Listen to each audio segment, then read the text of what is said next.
राम राम मंडळी, आज कोल्हापुरी झणझणीत गावाकडच्या पद्धतीचा मटणाचा रसा करणार आहे।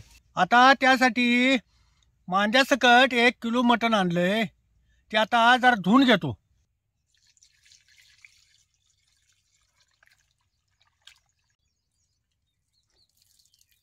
आता मटणाचा रसा करायला तव्यात सौदा भाजून घेणार आहे। मग त्यासाठी काय काय सौदा घेतलाय ते बघूया। वाळलं खोबरं बारीक चिरून घेतले आणि कांदा 2 लांबडे लांबडे चिरून घेतल्यात, लसणाचं गड्ड 2 सोलून घेतल्यात आणि आल्याचा तुकडा, काजू 2-2 चमचे, तीळ, जिरं, धन आणि बडीशेप घेतली। आता हे सगळं एकत्र करायचं आणि आता या तव्यात भाजून घ्यायचं। तवा चांगला तापलाय, त्यानं कसं उडायला लागले बघा। ही करपस तर भाजायचं नाही, असं जरा गवळ गवळच भाजून घे। आता हे भाजले काढून घेतो। आता हे खोबरं बी तव्यात भाजून घे।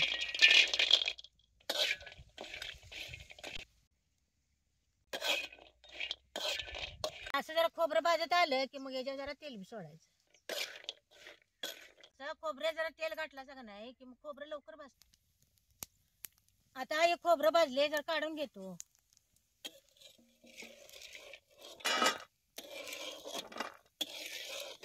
आता हे कांदा आणि लसूण एकत्र करूनच भाजून घे।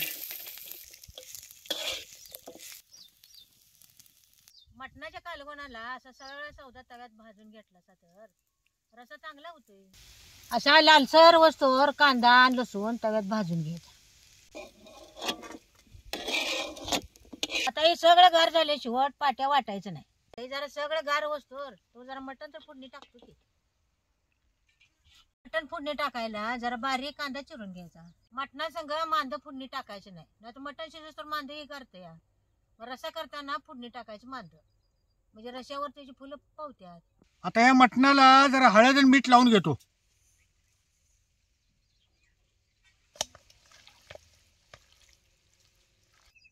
आता पातेल गरम झाले, आता जरा तेल ओततो।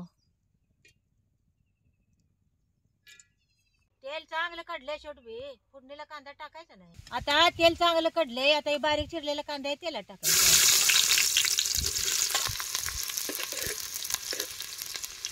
असा सगळा जरा जरा खडा मसाला घेतलाय आणि आता हे मसाला आता हे तेलात टाकायचा। आता हे तेलात सगळं चांगलं भाजून घ्यायचं। आता हे तेलात चांगलं भाजले, आता यात मटण टाकायचं।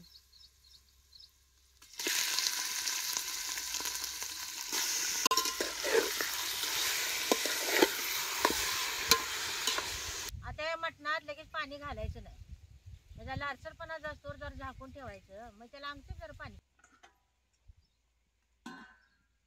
आता या झाकलेल्या ताटात जरा पाणी वतायचं, म्हणजे पाण्याची वापरनं खाली मटणाला चांगलं पाणी सुटते आणि गरम पाणी मटणात घालायला घेते। आता येऊ भाजलेला सौदा गार झालाय, आता जरा पाट्या वाटून घेते की। सगळ्या सौदा आधी जरा पाट्यावर वाटून घ्यायचा।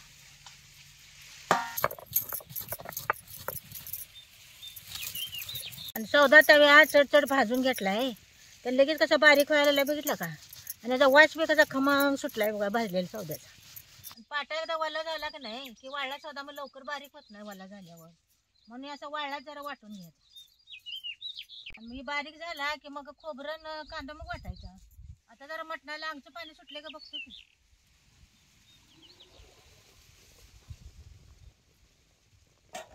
लालसरपणा जाऊन याला कसं अंगचं पाणी सुटले बघा। असा मटणाचा लालसरपणा गेल्यावरच झाकलेल्या ताटात गरम पाणी झालेलं त्यात वतायचं। आता या ताटात आणि जर पाणी वतायचं, गरम झालं म्हणजे आणि घालायचं।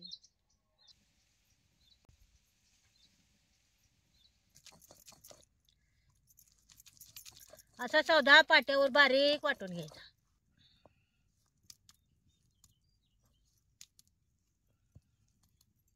जरा मटण शिजले का बघतो की।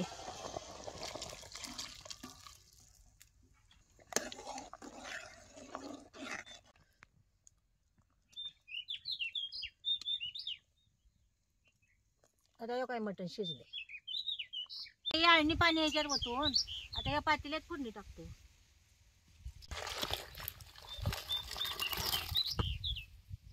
कांदा जरा मोठं मोठं आहे, जरा बारीक चिरून घेते।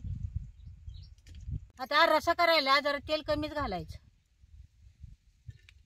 आता या तेलात मांद घालणार आहे, मग मांद्याला जरा तेल सुटतं या, म्हणून जरा तेल कमी घाल. आता या तेलात मांद टाकायचं.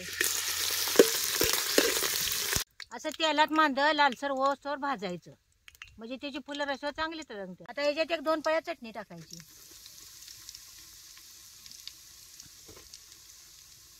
चटणी बी तेलात अशी चांगली भाजून घ्यायची. ही तेलात चांगली भाजून घ्यायची, म्हणजे कालवण बी मिरचाट लागत नाही, कालवण कट बी. आता हे पाट्या वाटलेला सौदा ही बी आता यात घालायचा.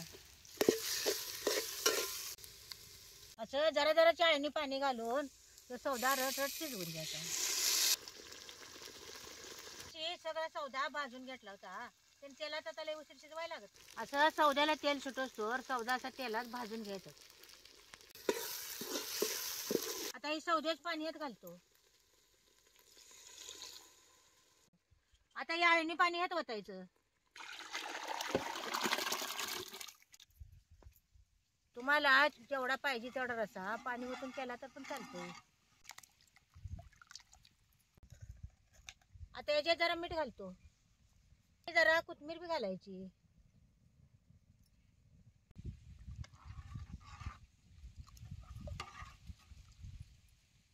खळखळून 2 उकळ्या आल्या की आता हे रसा खायला तयार झालाच बघा.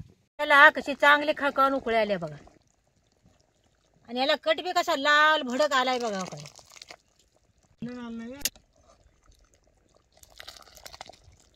आता रशाला चांगली उकळी आल्या. आता कोल्हापुरी झणझणीत कटाचा मटणाचा रसा खायला तयार झालायच बघा. आता गरम गरम मला वाढ की ग. वाढतो की आता झालं या. वाढ मग. तेलात मांद चांगलं भाजलं होतं, त्यानं रशा मांद कसं पवायला लागले. अहो बघितलं काय मटणाच्या रशाला कसा लाल भडक कट आलाय आणि मांद बी तरंगाला आलंय, आणि त्या रशाचा कवा एकदा भुरका मारणे असं झालंय.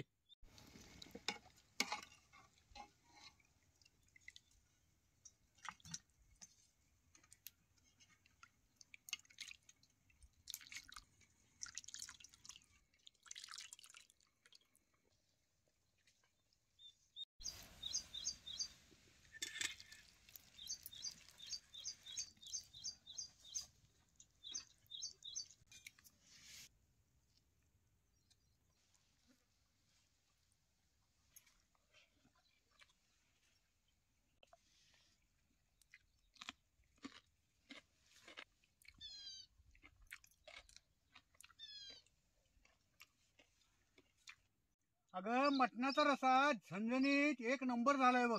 नादच कुडा. अव मटणाचा रसा चांगलाच होतो या. हे नादच कराय नाही. अव पाट्याव सौदा वाटून केलेल्या रशाला चव चांगलीच येत्या. हे चांगलाच रसा झालाय ग. या थाटीत 1 पळीभर रसा प्याला घाल ग.